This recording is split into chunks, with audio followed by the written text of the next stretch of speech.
webinar, Ecologies of Curating.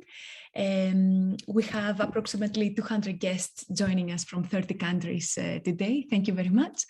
Before we introduce you to our esteemed speakers, Rosie, Zoe, and Hank, I'd like to cover a few housekeeping items. Today's webinar, as you probably noticed, is being recorded. We will share the recording on our event page at some point later in the week. We invite you to ask questions by using the Q&A function on your Zoom. You can upvote the questions if you like, and we will endeavor to get through as many questions as time allows. Without further ado, please join me in welcoming our guests. I'm going to hand you over to Rosie, who is going to start today's conversation. Thank you. Thank you, Jo, and hello everyone. Thank you for joining us, and a very warm welcome to this in-session event on the ecologies of curating.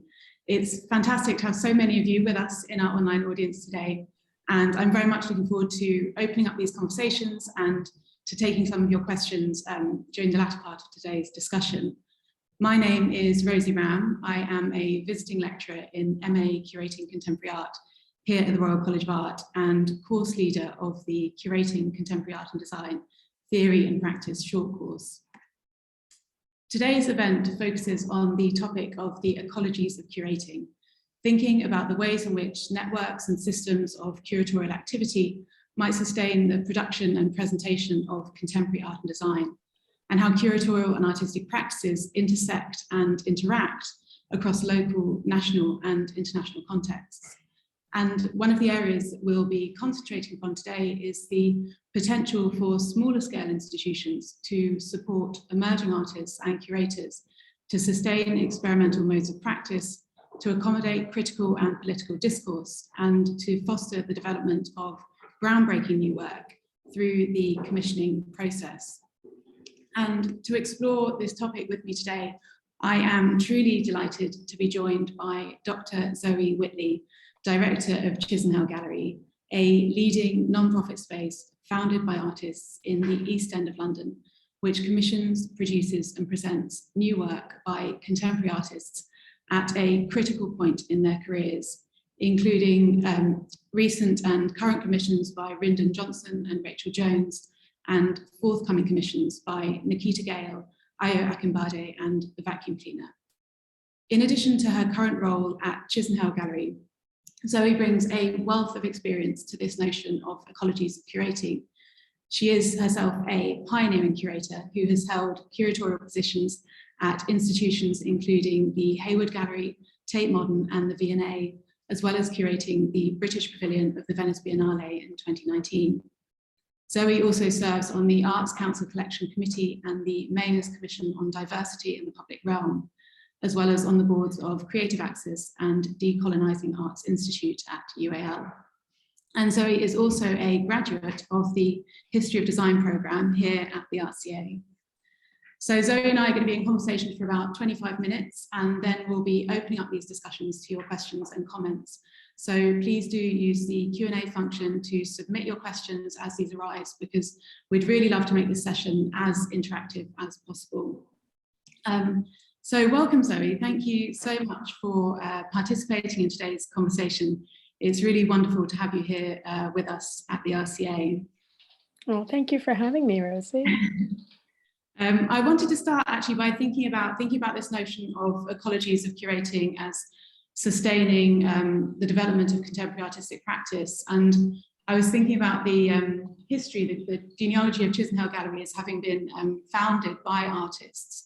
And I was wondering how, if you might maybe begin by reflecting on how this history kind of informs your ethos and your approach at Chisenhale Gallery, and this kind of artist-centered approach that seems to characterize a lot of the ways in which Chisenhale works. Oh, sure. No, it always makes me so excited to revisit our history, because it really is extraordinary and really defined an era. And so it's something that we each have a responsibility in working here to build upon.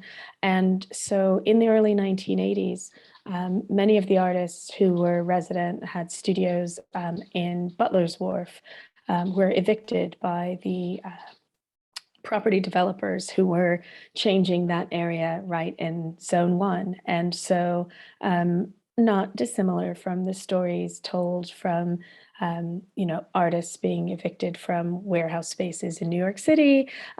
We see this kind of migration of artists kind of looking for affordable space to make and show work in East London, which was nothing like the East London we know it to be today. And we know how often artists are part of establishing what becomes a sought after area or community.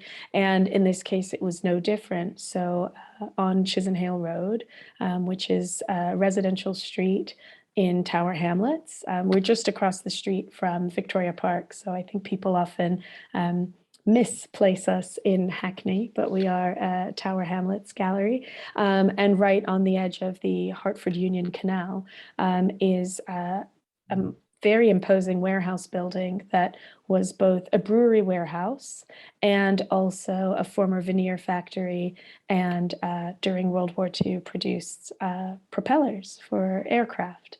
And so when the derelict and vacant building was found by the artists looking to resettle, having been forced to move from their Butler's Wharf home base, they were able to then find this space, do all of the drywalling, the wiring, and establish what today is actually 3 separate charities. So there are Chisenhale Art Place Studios, there's Chisenhale Gallery, and also Chisenhale Dance Space. So we have the gallery space on the ground floor, and what started off initially as a showing space for the artists who had studios on the floors above, in relatively short order began to establish itself as an important space for artists to show their work and effectively become an artist's art gallery. So there are a number of seminal exhibitions that happened here that in the early days were group shows, one of them by Rashid Irene called Essential Black Art, that included Sonia Boyce, who just won the Golden Lion for a pavilion just a few days ago on Saturday. But also solo exhibitions by Lubaina Hamid in 1989, also Wolfgang Tillmans' first, Cornelia Parker's first, Rachel Whiteread. There are a number of really key exhibitions that established a place where artists could show their work on the terms that they were establishing. The same is also true of artists like Richard Deacon.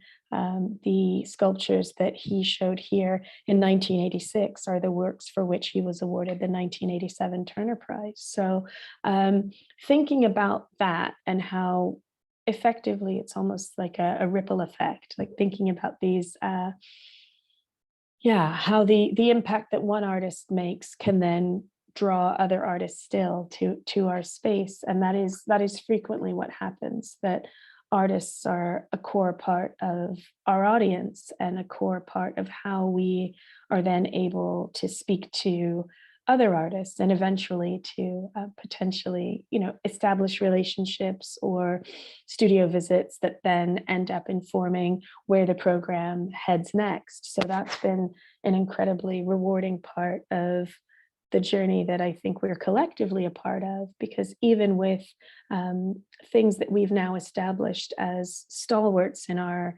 public facing program, like Artist Crits, are kind of overseen and engaged with by artists who've also shown here. So one of our trustees, Paul Mahecki, was part of the crits that we held in February. The most recent crits that we've held, the interlocutor was Mandy Alsay, who had an exhibition here in 2018. So really the aim is always for us to find ways to keep connecting people, and also any number of generations of artists or people who self-identify as part of a community of artists to feel comfortable and welcome here. And for us to also ensure that at least some aspects of our program have not only always an artist-led focus, but also an artist-facing focus. So that's an important part of how we work.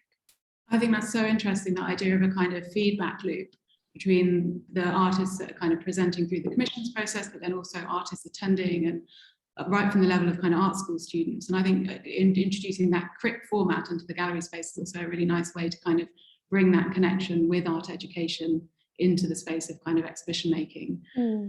But also what you're talking about in terms of that need for physical space, I think really speaks to a kind of the sites like Chisenhale, that need for physical space has been there right from the beginning of Chisenhale's kind of inception.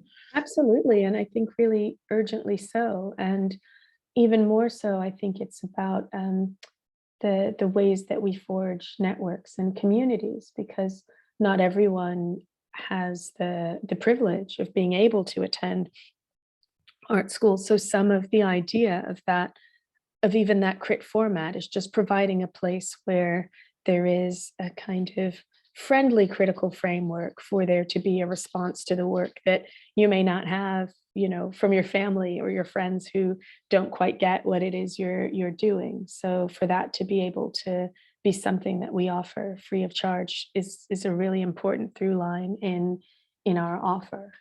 Absolutely, yeah, and creating those kind of other cohorts of practitioners to come together, some of whom might be in formalized education and others not. I was wondering if, kind of building on what you've just been talking about, we might think about, I was interested in, for those who don't know, the commissioning process at Chisenhale, and I've heard you just before talk about the commissioning as a kind of critical friendship. Yeah. We build this relationship with artists, but it's an incredible process, and an extended process, and a kind of collaborative one curatorially as well. So I wondered if maybe you might speak to how the commissioning process develops in relation to the development of new work. Sure. Well, it starts with everything by talking to artists, and it's something that we don't do on a one-off basis, but that is in itself part of a sustained series of conversations, of observations, and really constantly asking ourselves what we might be able to do or offer to the artists with whom we're working, knowing that there are only so many slots that we have. I think we have a duty of care to the artists who are showing with us, and to also think about not only how we are able to reinvent the exhibition space that we have with each exhibition, but also to really think about how we remain true to supporting artists who are really able to hone a very original approach to their own visual language, and to think through how we might be able to help them achieve an ambition that they are capable of reaching but hadn't yet been able to reach, like what might be possible within our space. So it starts with those sorts of conversations around the ideas that they have. So the bodies of work that may have led to the introduction for the commission are never the basis for the commission itself. You know, it's not about asking an artist to play the hits, like, I really liked what you did there, so bring that to the gallery. Because we are not just an exhibition space, but we are producers of new works of art, then there is a real intention to think about how we can help an artist push themselves further to do something that they haven't done before. And I think we've been very fortunate that that process of talking through a project, of kind of throwing everything in the mix and then pulling some things back, has resulted in very many projects that end up going on to have lives in public collections worldwide, but also that get seen in other exhibition contexts as well. So I think that the works are able to start a life here that then goes on to do something else, and that what we pride ourselves on is, no matter how different the artists are, that there is a continuity of rigor and experience, and also a place where artists can come back. So as I say, it's not the fact that once your commission is over, we don't see you or talk to you again. And I think the fact that with the invitation comes a timeline that is usually at least a year long, but sometimes closer to 2 years. So there is, of course, there's certain pressurized moments, but I think the idea is that there is really quite a considered approach to the time it takes to develop a new idea and then to figure out how that can be presented coherently and in a way that the artist can kind of stand there in the space and look back on and feel proud of.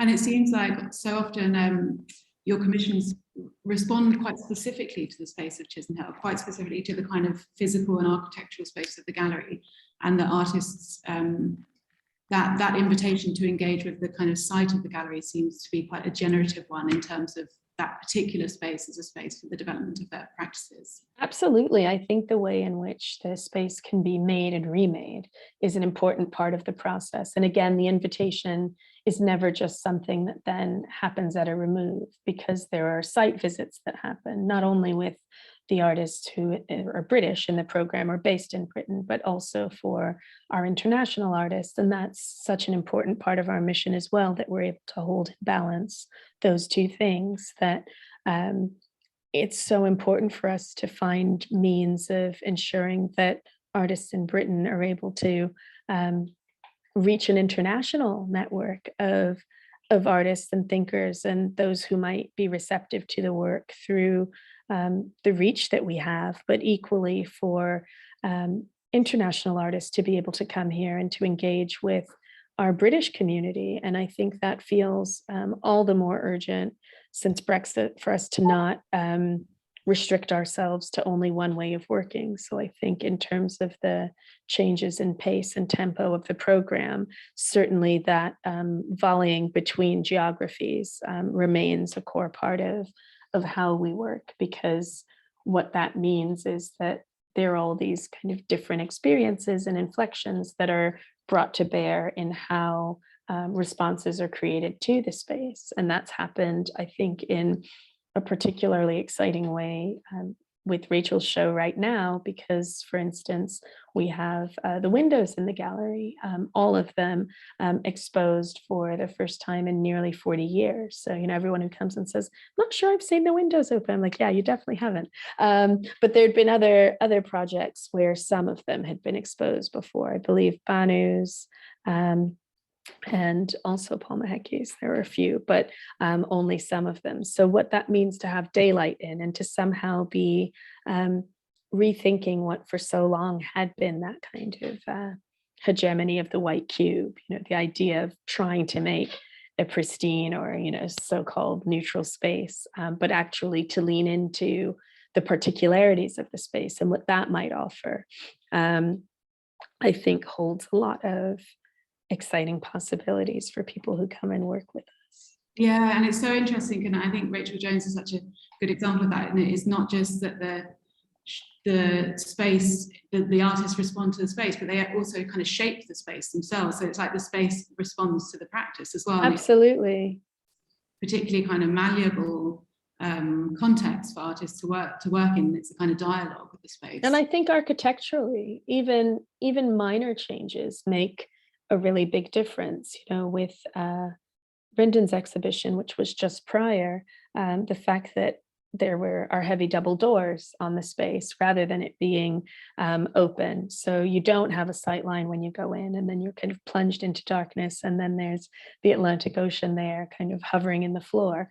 Or with Rachel's exhibition, the fact that it actually starts from our corrugated metal entrance. So, incredibly functional, but definitely utilitarian and not necessarily the warmest welcome. But the fact that she was able to rethink how that surface could be covered, and through the use of stickering, create a very different atmosphere and a really different ambiance, even before you set foot in the space, is something that we noticed right away, where with the primary school immediately across the street or our residential neighbors, so many more people being kind of curious to poke their heads in and to see what was going on even before we opened, because there was just this very different energy that kind of undercut like a cold, hard metal in a way that actually does translate to people feeling differently about what it means to kind of step over a threshold or to ask a question about what's happening in our space. So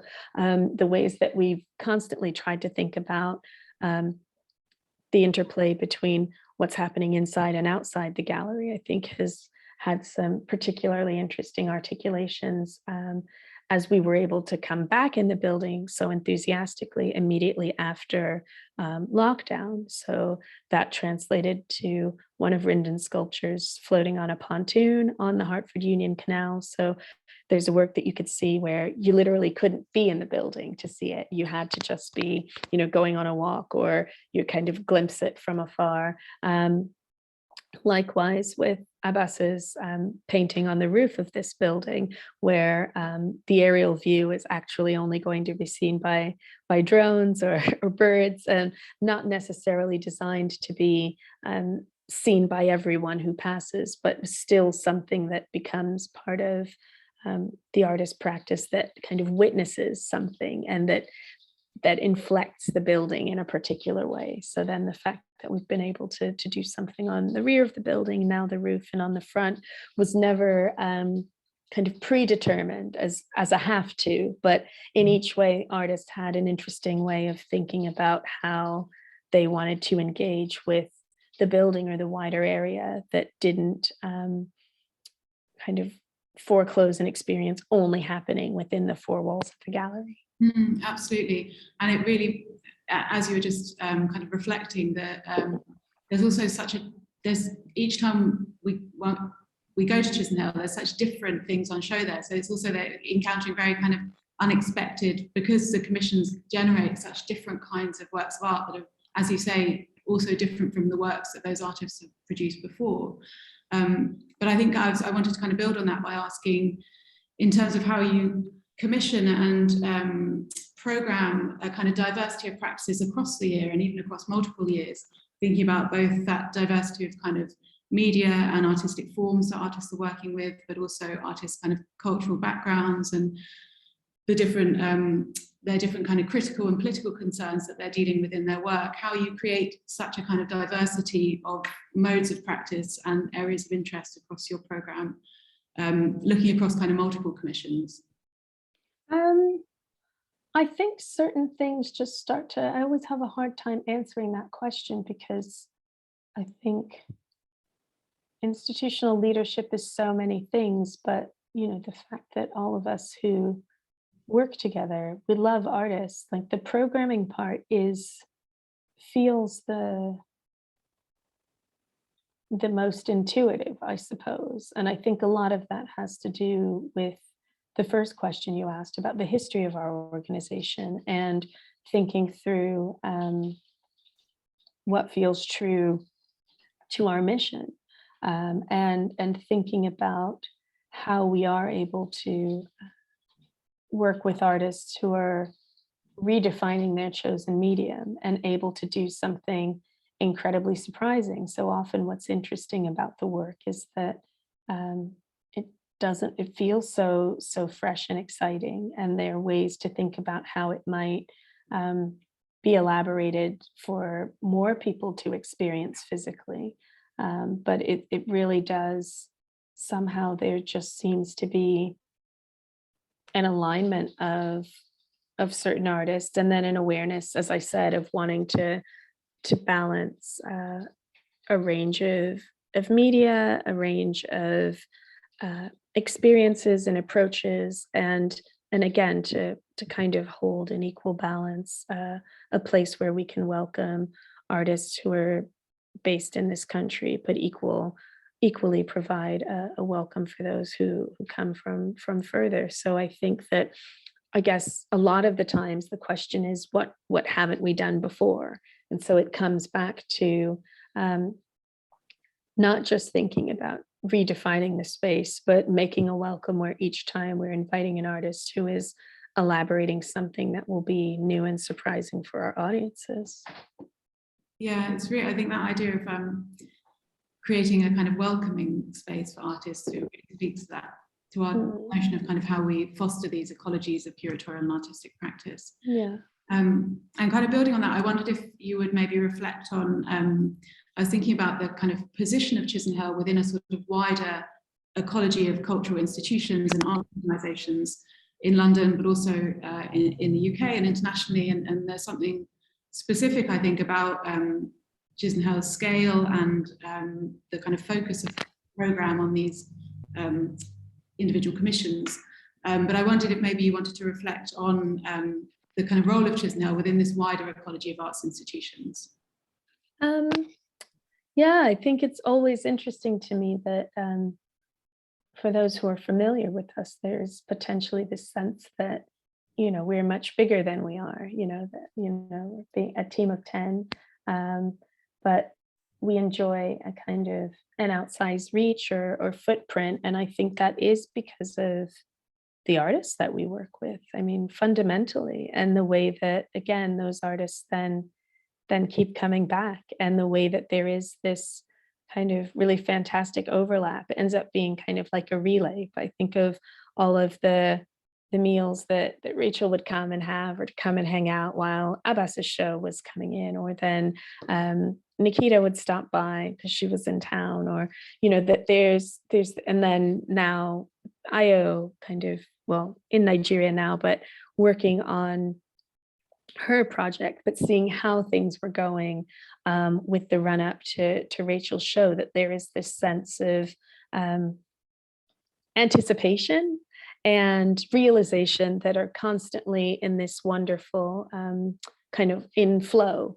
So that to me feels like an important part of how we continue a momentum, because we're equally committed to each project, but they're at varying stages of completion. So some might be just still at idea stage, or we're percolating, you know, how we will finesse something that has then been in the works for the last kind of, you know, 8, 9, 10 months, and so getting closer to the finish line, because we are now producing books, not just for occasional projects, but really thinking about the book as something that is initiated by us from the start. I think that's been a really exciting thing to add to how we conceive the project alongside the artists we're working with, what they want from their first book, or who they'd like to contribute, and how it can be something that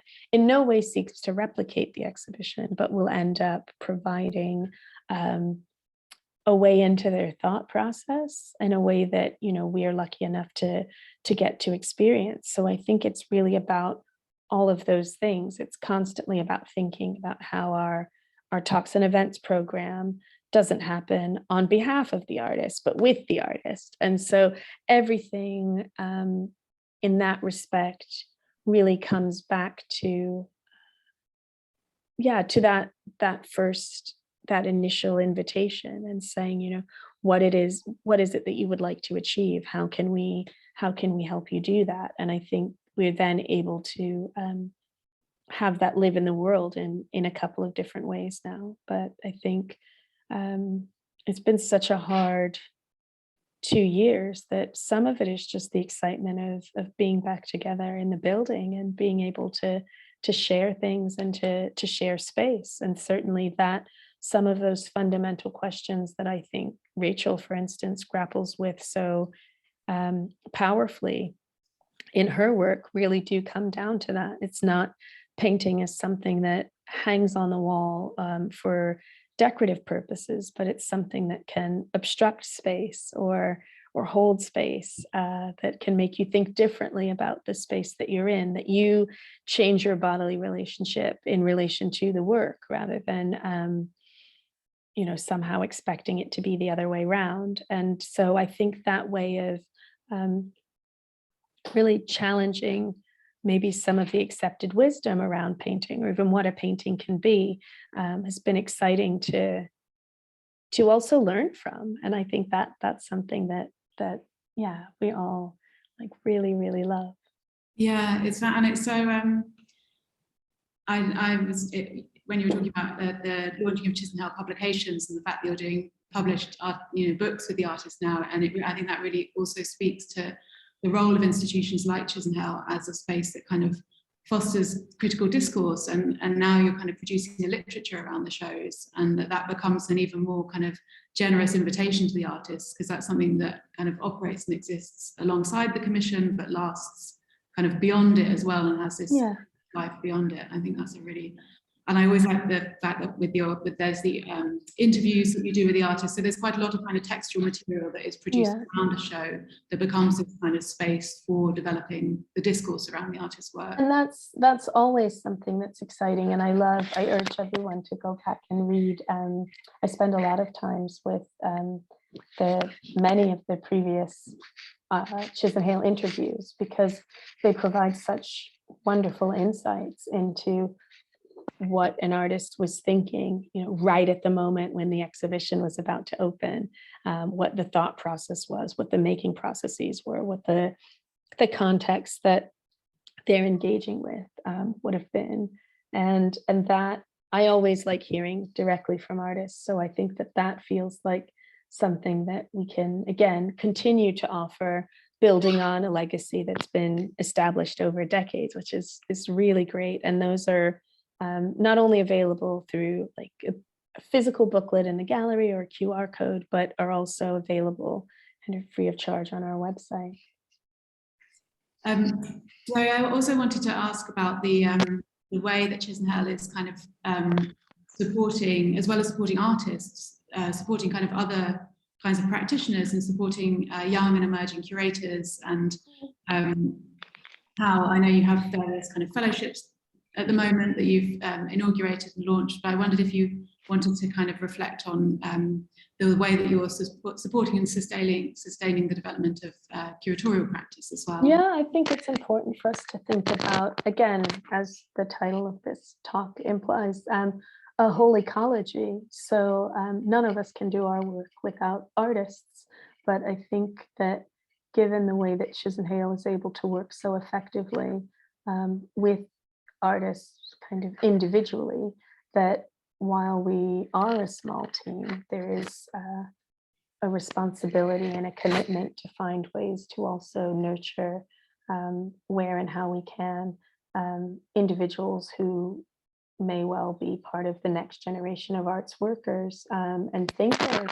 So thinking about other ways of elaborating curatorial thought, not just through exhibitions, but for instance, through curatorial writing. And then for obvious reasons, something that's important to me, not wanting in any way to be, exceptionalist or, and always having been, like in the extreme minority, being a Black woman doing this kind of work, is to think about how in whatever register you might be able to address like kind of vast inequities in access to these types of roles. And that is certainly racial, but also kind of fundamentally and inherently class-based. So in thinking through how sometimes partnering with a like-minded external organization like Asymmetry Art Foundation allows us to think about how we can engage with the Asian diaspora more specifically, and to support emerging curatorial thought from individuals of Asian descent, or specifically of Chinese descent, but then also with something like the Fries Deutsche Bank Fellowship, which has now been rolled out nationally. It really did start with not just a conversation, but like the life experience of me and Eva Langret, who's now director of Fries London, saying that, we have to find ways to create opportunities for more individuals to be able to enter the profession.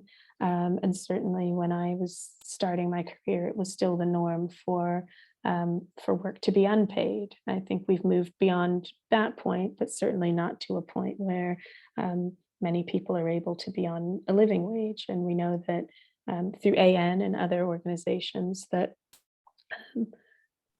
it's an extreme minority of artists who are able to make a living off of their artwork. So thinking through the different ways that we might be able to um, at least kind of face head on some of those inequalities, and rather than just say, well, yeah, they exist, but to think about how we might actively counter them, to really think about our hiring practices and to proactively look to do more than maybe what was done before, kind of either expecting a different outcome or not even noticing there was an issue. So I think that, yeah, it's something that matters hugely to me, but it is an important part of a wider sector-wide change that needs to happen around who's able to do this kind of work and who has access to it. Absolutely, and these are really kind of structural changes that we're talking about, and like you say, quite kind of slow. You know, it's putting in the foundations for these things and nurturing them and watching them grow, and that's quite slow work. And it's about kind of setting up, you know, doing this really important work of kind of setting up these kind of meaningful and sustainable opportunities. And then we just have to do it, because I think that's the thing, that yeah, it does take time, but at the same time, I know even in my, like, the lifetime of my career, the slow work part was always the excuse for why it couldn't happen. Like, well, it can't happen overnight, but actually, why not? Like, these things can change. Like, we have to force it. So. Absolutely, and to help us reflect on this and to talk about some of these real, actual changes that Chisenhale is involved in and is establishing, we're going to be joined now by Hang Li, who is a researcher and a curator based in London and Beijing, who's currently pursuing a practice-led PhD here at the Royal College of Art, but is also the inaugural Asymmetry Curatorial Fellow at Chisenhale Gallery. So Hang, welcome. Thank you so much for joining us, and welcome to this event. And I wondered if you wanted to maybe begin by telling us a little bit about your fellowship at Chisenhale and the work that you've been pursuing and the opportunity that it's given you. Sure. First of all, thanks for inviting me, and it's so enjoyable to hear Zoe presenting Chisenhale's commissioning and its history, and I feel so resonating to that, because I am within Chisenhale not as an artist, but still I feel the very careful nurturing from the very beginning, and during this very difficult time of the pandemic and everything else.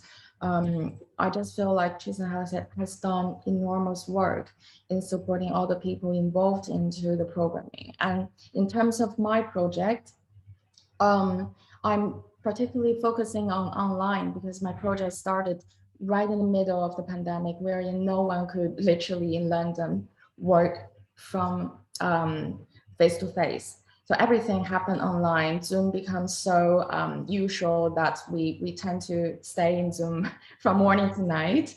And then calendars are full of boxes of events, and they're back to back to the level that if you speak one more sentence as chit chat, the next meeting will be delayed. So I started from that point of view by feeling, well, let's just think about it, you know, what's going on online, not in terms of producing a program, but to work together from a distance. And what elements are retained and what are left behind that are so important to the relationship formulating and the ethics of working together. So my project is called Remote Affinity, Working Together from a Distance. It's because in the middle of the project, I realized that affinity is such an important element for co-working, which is different from TED. And it is about ethics, but it's also a very effective sense of distance that can be formulated through curatorial practices if the curator or curatorial practitioners are mindful, and to really rewire the curatorial mind to think about how to make affinity happen before thinking about how to make projects happen. So well, my project consisted 2 panel discussions, 1 closed door roundtable discussion, and 2 workshops that are both invitation only and closed door. So I explore topics such as what's going on in online curating by gathering people not just from a curatorial background, but also academic and artistic background from both, the so-called Europe, which doesn't make sense anymore. The world is just so disintegrated, but also non-Western voices. I consciously include non-Western voices and from different kind of artistic practices, so that I can see how online curating can get rid of this Eurocentric way of thinking about it. And also I address the question about translocality in this project by inviting a lot of people with Chinese diasporic or Chinese or Sinophone background into a discussion about how technological promises are reproduced through our co-working context.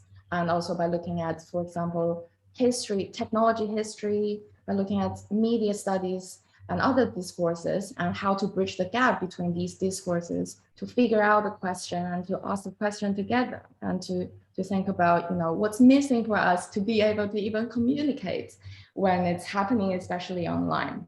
So yeah, some of the project also explore the sense of language and diaspora, because for one closed door event, I invited all the Chinese background people, but some of them are Chinese diaspora, some of them are not. Most of them can speak Chinese, and to be honest, I could literally say that I can do an event speaking Chinese with Chinese people.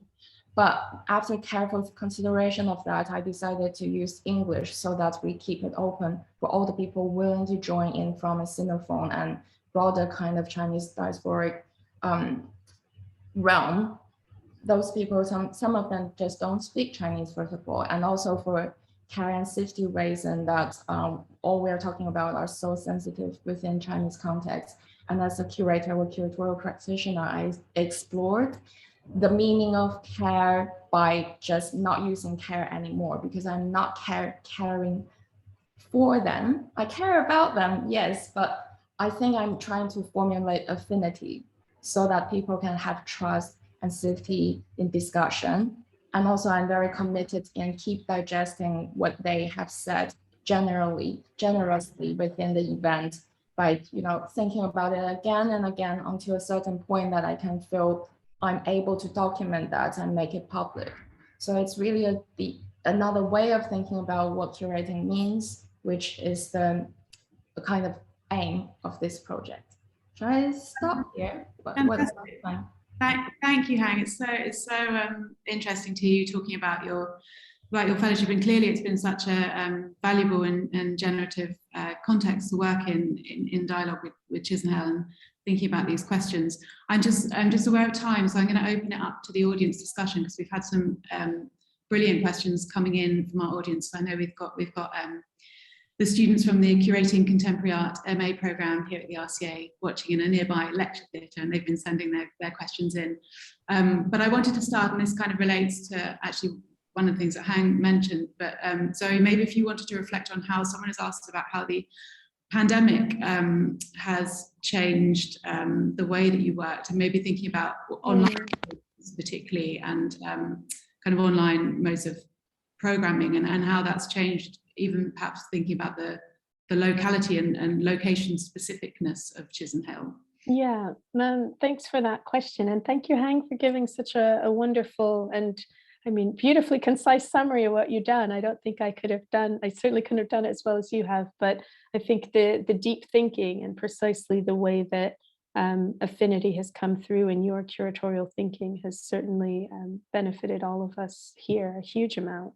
I would say in relation to how difficult the pandemic has been, or, I started in this role in my living room during the pandemic. And it's been incredibly difficult. And I think we've come out the other side. But I think what became clear to us, I'm answering a slightly different question than the one you've asked, but I think it became abundantly clear that Chisenhale is not a virtual space in that sense. Not that we can't engage or aim to sustain relationships through the mechanisms that technology affords us. But actually, more than anything, it was a real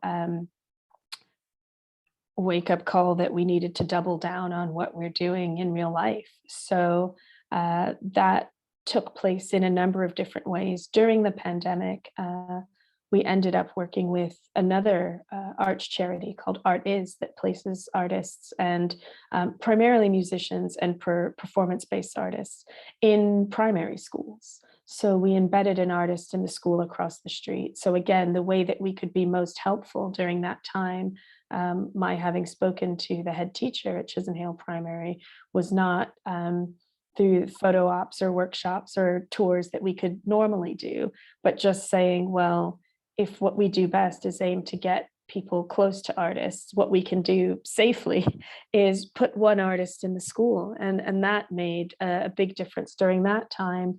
But probably the project that I'm proudest of in this moment is that we're jointly leading a pilot project for the whole City of London through the Mayor's Office, the Greater London Authority, to address issues of youth mental health through access to the ways that artists think, and also through connecting young people with artists who themselves have lived experience of mental health struggles.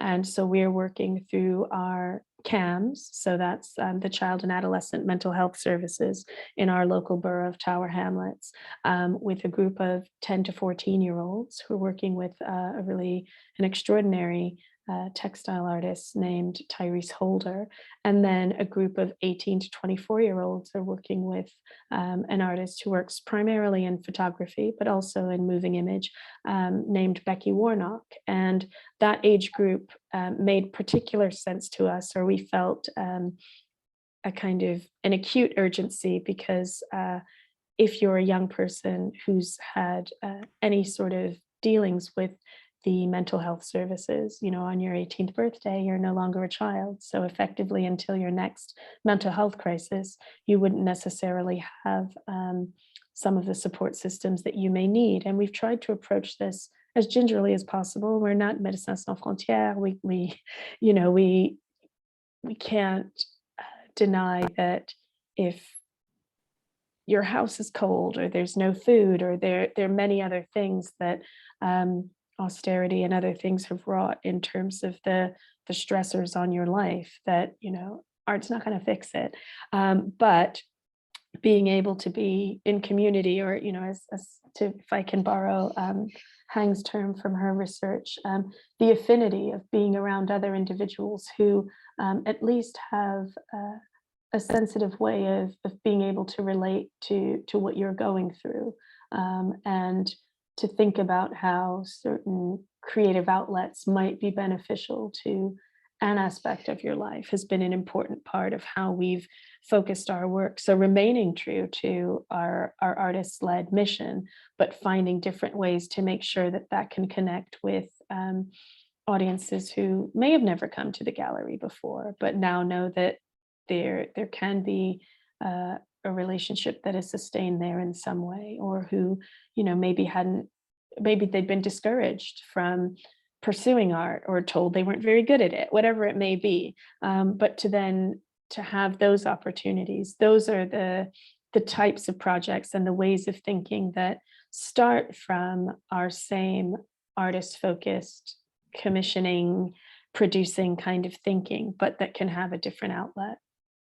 So interesting. I think it also speaks to this idea of that you're drawing on a kind of other forms of expertise, and you're not just operating within a kind of ecology of arts organizations and arts institutions, but also with educational and, like you say, with mental health organizations, but kind of placing yourself into dialogue with these other forms of professional practice as well, and forms of kind of academic expertise. Yeah. We've had another question coming in that maybe builds on some of this thinking, which is thinking about the responsibility of arts institutions in relation to the ecological environmental emergency, and the question of how ecological thinking might affect the culture of curating. And I know for some of your artists, this comes into their research very much, but how that their artistic expertise might be informing the way that the gallery is thinking about and the way that you're thinking about the climate crisis. Well, I think we were very specifically able to respond to that, following where the artists that we were working with were leading, so that we ended up with what's pretty unheard of in the arts, particularly between exhibitions, of having a zero waste deinstall and install for the next build. So the base of Abbas Akavan's work, so a kind of floating plinth that supported a number of cob columns that were made on site. So cob is effectively kind of mud and subsoil and stones and hay knitted together. One of the oldest forms of kind of building edifices or creating bricks or a hardened structure that is then something that can last for thousands of years. That the base of that sculpture was then repurposed to make the projection screen onto which Rendon Johnson's film, last year's Atlantic, was projected.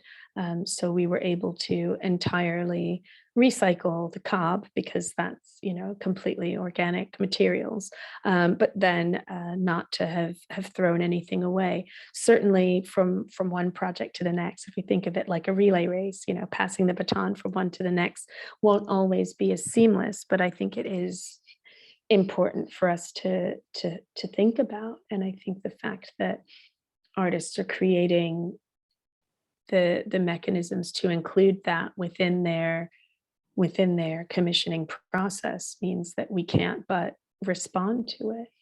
So that's something where we've been able to learn some positive lessons going forward. And then we're part of other kind of sustainability networks with our kind of peers, both similarly sized organizations, but also some of our larger organizations as well. And then there's a Gallery Climate Coalition with commercial galleries. So I think that it's an important question to ask. I guess I also have to be mindful that, again, given our size and what we do, we can't always hold every single priority equally. But I think there's sometimes, for all the right idealistic reasons, like huge amount of pressures putting on like what curating can do.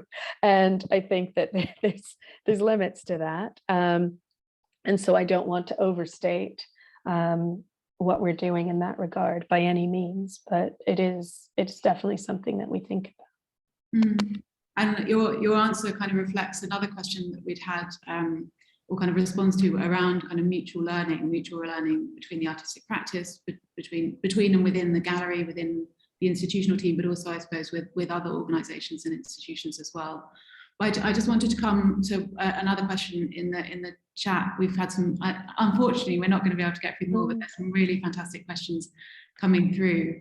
But this is one that maybe both Zoe and Hang, you could reflect on. Someone has asked about how kind of audiences, because we were talking very much about the way that Chisenhale kind of foregrounds and operates in dialogue with artistic practice, and that the commissioning process is very much one that kind of holds the artist in dialogue with Chisenhale as an institution, but then how audiences and are kind of brought into that, and how the programming kind of then reorientates itself or also orientates itself towards audiences and towards a kind of dialogue with audiences. And I think this also perhaps connects to Hang's ideas around affinity and the proximity.